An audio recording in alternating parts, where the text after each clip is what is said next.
Hello, good morning to everybody. So, we are just looking for the thermal effects on some sample, and we have started our discussion in this regard by looking at a particular technique which is differential thermal analysis. So, this particular again we are talking in terms of the corresponding thermal analysis of the samples and how we can record this and what are the different Dta plots we can see. So, that we will see now, because the different thermal effects or the heat effects on some sample can give rise to the different changes, which can be your physical one, that means the changes can be physical changes, or those can be chemical in nature, that means the chemical changes. Starting from a simple phase transition, what we all know that a solid sample can go for phase transition very well. So, starting from phase transition to many such processes where we can also monitor the oxidation and reduction reactions, including dehydration, vaporization and dissociation all. So, this particular technique, so this D is not a derivative one, it is a differential one. So, is a differential technique. So, we will see how this particular technique will be useful when we can have something, that means we heat the sample. So, in a furnace we heat the sample and that can be continuously compared with some reference material. As we all know that when we do spectrophotometric estimation, we have some reference sample such as your solvent itself. So, compared to this particular reference material, we heat the sample, then we try to record the corresponding trace what we get due to the corresponding heating of the sample as well as the reference material inside one particular furnace. So, what we see that we are looking for two types of changes for your delta H. One can be your exothermic change and another can be your endothermic changes. So, these two changes are very nicely can be recorded, can be monitored and can be compared with any such sample, because a diverse type of samples can be used to analyze these things, and along with the phase transition and the oxidation reduction reactions, that we can see also the melting as well as sublimation. And if we can go for some quantitative estimation, that means when we look for these two things, that means the qualitative one, that means the qualitative aspects, what we can see that the temperature as well as the type of reaction, whether you have the endothermic or exothermic reaction, that we can monitor. But if we go for a typical quantitative measurement using Dta, quantitative measurement, so amount of heat or amount of that particular energy, the thermal energy to be supplied or removed from the sample can be monitored. So, what we see that since this particular plot is a derivative one, and we have seen that a corresponding Tg plot is something like this only, and if we get some other type of plot, that means where some area can be bound for both these two different types of thing, one can be your exothermic one, another can be endothermic one. So, what we can see here that the area under the curve, because the mass loss and it is not related to mass loss, it is the corresponding effect, the temperature effect relative to that of your reference. So, this area, particularly this area under the curve or area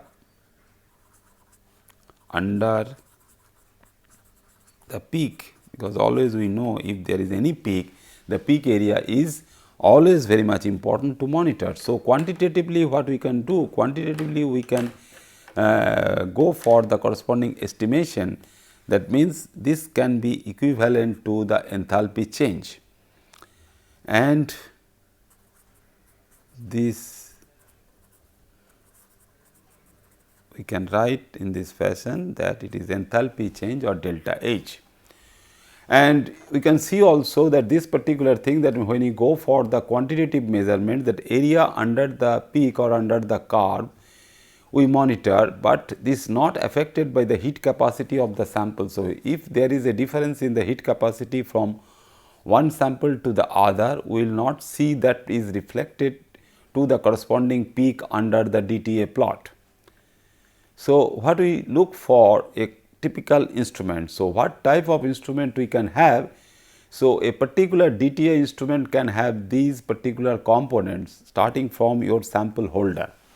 So, how your sample holder will be, that we can see, and earlier we have seen that our main interest is that you have to keep or you have to heat both the sample as well as the reference material together. So, if you have this is the reference material and this is the sample material, which we should enclose inside a typical furnace, and this particular furnace, what we see then, that so can be electrically heated if it is bound to the coils, and these two are pretty close because you can have some uniform heating rate as well as the environment. These two can be very close within a distance of 1 centimeter. So, two symmetrically located, because these two chambers, these crucibles or whatever.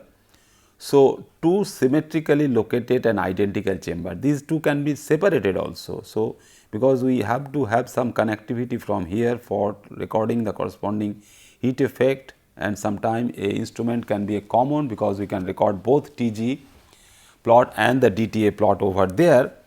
So, what we find then, that two symmetrically located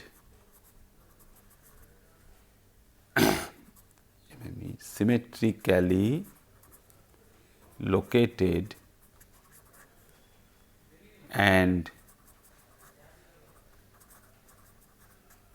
identical chambers we have to use. And when you have this particular reference material or the reference sample, so what are those references? Because the references should be some inert sample, it can be your alpha alumina simply Al2O3, or it can be a solid silicon carbide, which is also very inert and can have some good or very high temperature withstand, or sometime a typical or a simple glass bead. So, these are the sample, both sample and the reference can be heated at a uniform rate. So, what we do, the heating will be done at uniform rate. So, we go for the typical heating, then we see the corresponding temperature change, or the temperature what one can be increasing and another cannot be increasing in that fashion or is not linear. So, when we heat this particular at a uniform rate and we monitor the delta T between these two, and this delta T can be plotted as a function of the furnace temperature. So, this is your furnace. So, this furnace, if the furnace is kept at a temperature T, so the delta T can be plotted against T. So, what we have then, that this particular one can be recorded, can be heated and all with the help of some thermocouple and some electrical connectivity. So, what we have, the sample holder. So, uniform sample holder we have, then thermocouples. The thermocouple is the recording device. We all know that there is a corresponding resistance change if there is a temperature change and there is a voltage difference. So, that voltage difference can be monitored. It is not only true for this particular instrument, but it is also true for the next type of thing what we will be talking about is the DSC. the differential scanning calorimetry. So, there we use basically the scanning calorimetry. So, a calorimeter will be used instead of the furnace what we are using over here. So, there can be good similarity between these two instruments, so that we will discuss. Then we have the sample containers where we keep the samples and a ceramic or metallic block, because we have to put that inside that particular ceramic or metallic block. Then a furnace, a temperature programmer, because Wheatstone bridge type of arrangement can be there, and finally the recording system. It can be your chart recording system, it can be your computer recording system, or it can be your some oscilloscope. So, typically what we see that a schematic for that, for a DTA chamber, is that you have the enclosed one, that particular one is the typically enclosed one. Then we have some heating coil. So, heating coil is covering your this whole furnace, and this reference and the sample material what I just showed you, that R and S. So, R and S is also connected to some thermocouples, because thermocouples will be recording the corresponding temperature change and the difference in temperature between your reference and the sample material. So, that is very important, the use of that thermocouple and the connectivity, because these two thermocouples will then be connected to the voltmeter. So, one, the thermocouple is placed in an inert material, that is the thing that means the reference material such as alumina, while the other is placed in a sample under study. So, this is your reference material, which is your Al2O3. So, we put that inside that Al2O3, while the other is placed in the sample under study. So, other thermocouple will be under the sample.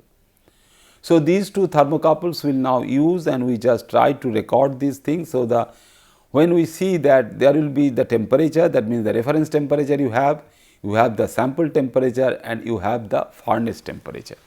So, that we typically monitor for there. So, when we have that when we record the sample temperature, so recording of thermal temperature is very important, sample temperature, and when it is behind, that means when it is lags the furnace temperature. What does it mean then? If the temperature of the sample is less compared to your furnace temperature, and furnace is trying to heat the sample in a uniform manner, but the sample is absorbing some amount of heat, that is why your sample temperature is less. So, there will be some absorption of heat.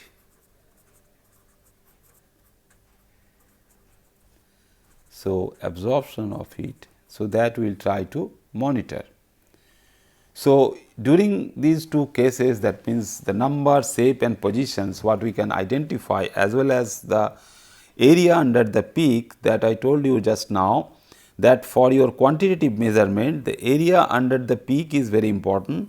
So, now if we see that what your recording device can give rise to the corresponding plot. So, T is your temperature, this furnace temperature. So, T is your furnace temperature. If we have this furnace temperature, and we will plot it against your delta T, that means the difference between the sample and the reference material. So, what we see that the corresponding one, so this delta T is there, and if we plot on the other axis, which is your simple the corresponding T of the sample, the temperature of the sample. So, when it is delta T, what we see that we have a plot like this, and which is also have a dip, and then it goes again to the horizontal line. So, what we have, it starts giving rise to a lower value of delta T, that in the change, and then it goes to the minimum B, and then again it is going up and giving you the C. So, if we get this, that in terms of the corresponding sample temperature, the plot will be a different one, and that particular plot will be, because the sample temperature as the furnace temperature is increasing, the sample temperature will also increase like this.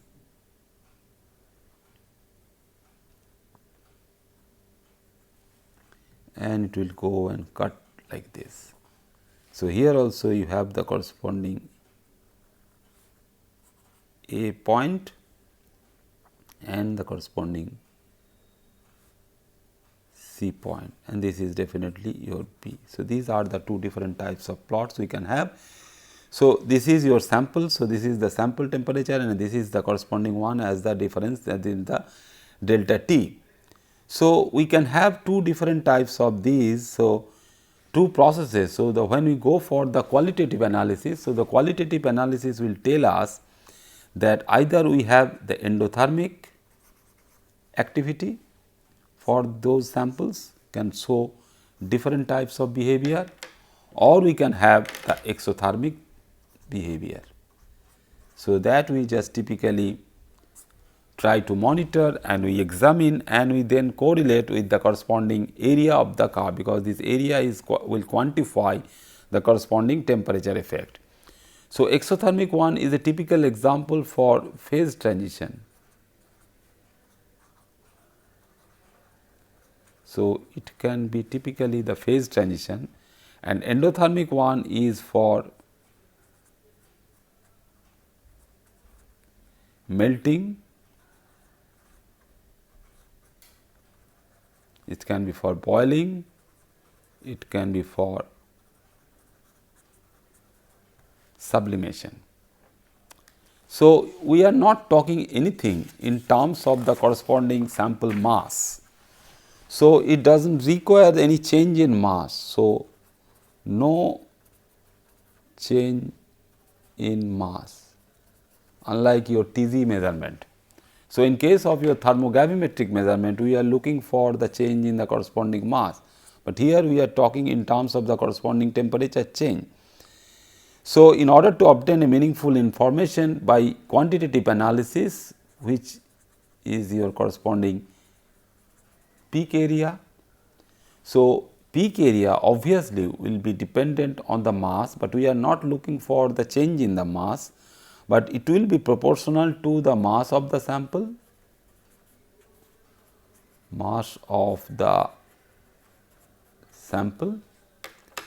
then it will be proportional to the most important quantity that we are looking for, the delta H for the process what we are trying to identify. So, if we bring the proportionality constant as small k prime will be mass and delta H. So, this will be the very simple relationship, or it can be simply minus, it will be minus if it is a endothermic process minus K and G m delta H. So, if we know the corresponding mass what has been taken for this particular measurement, we can correlate that, and this particular one can be your constant, because for more number of sample analysis we can have a constant for the regular arrangements or the regular measurements, and G what can be converted from your K prime is your calibration factor.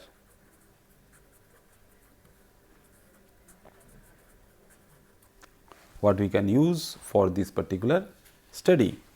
So, what we see that due to that particular examination, as the temperature we try to increase, there is a brief deflection of the voltmeter if the sample is undergoing a phase transition. As I mentioned just now, that phase transition is an exothermic process. So, that exothermic process can be recorded very nicely due to that particular thermocouple to voltmeter, and the response is being recorded in the voltmeter, and the voltmeter can give rise to the corresponding plot. Because the input of heat will raise the temperature of the inert substance. So, the inert substance temperature is rising, but the latent heat in the material for changing the phase corresponding phase is required. So, that is absorbing some amount of heat. So, which is stored as the latent heat for the phase transition. That is why temperature is lagging behind. So, what we get the typical DTA curve, and it can be used as a fingerprint for identification purposes. Like our IR spectroscopic analysis, we have seen that different number of that stretching frequencies can give rise to the corresponding fingerprint type of analysis.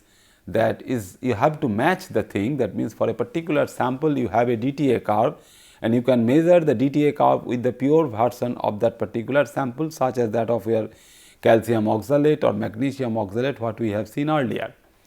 So, this particular type of fingerprint identification or calibration for different calibrations, usually the application of this method or the determination of phase diagrams. Ultimately, what we get is the phase diagram and heat change measurements and decomposition in various atmospheres. What are those various atmospheres? So, the effect of the atmosphere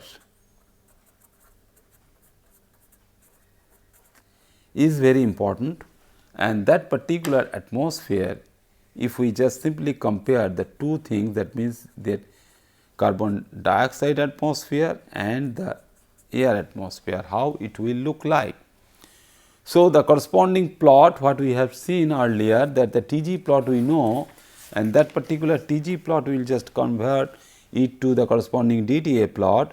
So, what we have seen that your Tga plot for decomposition of calcium oxalate is like this. So, this is your Tg plot for calcium oxalate monohydrate CaC2O4 monohydrate. So, we will be talking all these in air when it is in air. So, what will be your corresponding Dta plot? We are interested to know that particular plot. So, the Dta plot, because this loss we all know that the water of crystallization is being lost over here. So, if your evaporation process, which is this, is going like this, and for the second plot, what would be that? So, we know that this particular point, it is the elimination of carbon monoxide, and when we do this thing, that means we are doing this in air, we are making this measurement in air. So, this particular one will go up, and it has not a very symmetrical one, but is like this. Then it is again moving, and this particular one will again give rise to a plot like this. So, this is your corresponding Dta plot, what we get for is measurement. So, this upward and downward. So, these Dta plots, if we get something, that means if it is upward plot, so it will be your exothermic process, which we all know that the corresponding process we can have, the sample temperature and the corresponding reference temperature will lag behind, and some amount of voltage is developed, and the opposite one will be for your endotherm or endothermic processes is a downward. So, upward is exothermic process and the downward is your endothermic process. So, since this is your exothermic one, so definitely this one is the exothermic process. For what? Because we all know from your Tg plot that the CO is eliminating. So, this is at a particular temperature, because this is your temperature axis, what we know. So, is your temperature axis. So, this temperature axis, so the first point is close to 200 degrees centigrade, the second one is close to 500 degrees centigrade, and the third one is around 800 degree centigrade. So, when we heat that, that means at this temperature which is close to 500 degrees centigrade, we have the corresponding CO elimination, as we know, forming calcium carbonate plus carbon monoxide, and this is your therefore exothermic burning of CO. So, exothermic burning of CO, where it is burning, because this burning is only taking place in air and in presence of your O2 of that air. So, of CO at this temperature, which is very important. That means, we will have the elimination of CO, and that is being confirmed by your Dta analysis, that your CO is coming out and that CO is being burned in air, forming again CO2. So, you just simply compare, we will be able to compare it for the next one, that means your corresponding one for what we get in CO2. So, the corresponding plot, because we are looking for the corresponding effect or the change, that means your that particular one in CO2 environment, and this water elimination step is more or less same, but in CO2 environment some certain amount of change you can have. So, this particular one is very similar to that, but what we find that the third step, that means the step where we have the elimination of your CO2, it will be at a very high temperature compared to the previous one. So, that is the effect what we try to see in CO2 when we go for the measurement in CO2 environment. So, your Tg plot will be this, where we have this temperature is this one and this temperature is little bit higher. So, at this point what we have seen that your CaCO3 is getting decomposed to calcium oxide plus CO2. So, this elimination of CO2, which is the corresponding environment. So, according to the corresponding last atelier principle, we know that we are giving a corresponding concentration of these. So, the decomposition temperature of calcium carbonate will be increasing. So, this decomposition temperature of calcium carbonate, that is why it is showing a high decomposition temperature for your this one. So, the decomposition of CO2 requires a higher temperature. So, now it requires higher temperature. So, this is then known to us. So, what about your then the corresponding Dta plot? Dta plot in CO2. So, we will have a plot like this here, but now the second plot is also endothermic in CO2, and we have the third one at here is like this. So, you have the corresponding one, that means your corresponding plot for it would be endothermic one, because the CO burning in CO2 environment is not exothermic process. Now, you find an endotherm. So, these are the very important comparison and comparison studies what we can make for your Dta analysis, and what we see that a simple another carbonate, if we take, if your sample is simply strontium carbonate like that of your calcium carbonate, and if we heat it and the corresponding Tg plot, dTg plot we all have. So, you have the Tg plot, you have the dTg plot, and then we just look at the Dta plot. Will it be same compared to that of your calcium carbonate? No, it is not that. If we take strontium carbonate and heat it at 10 degrees centigrade per minute at a rate, and if we take around 115 milligram of the sample, so we require a little bit higher amount of sample, because it depends on that particular sample, it depends on the corresponding sensitivity. But again we get some plot, exothermic plot, and then we have the corresponding decomposition of the carbonate is like this. So, this particular plot in this case it has to be identified, it is a very high temperature, not a very small one. So, at 950 degree centigrade temperature and it is 1200 degree centigrade, where we find a new thing for this simple strontium carbonate also, unlike your magnesium or calcium carbonate. So, it is due to the corresponding phase transition. We all know that the phase transition is exothermic process, and in this particular case even the strontium carbonate can show the corresponding phase transition behavior, and this phase transition behavior is exothermic in nature and is due to the corresponding change of the form, which is from rhombic to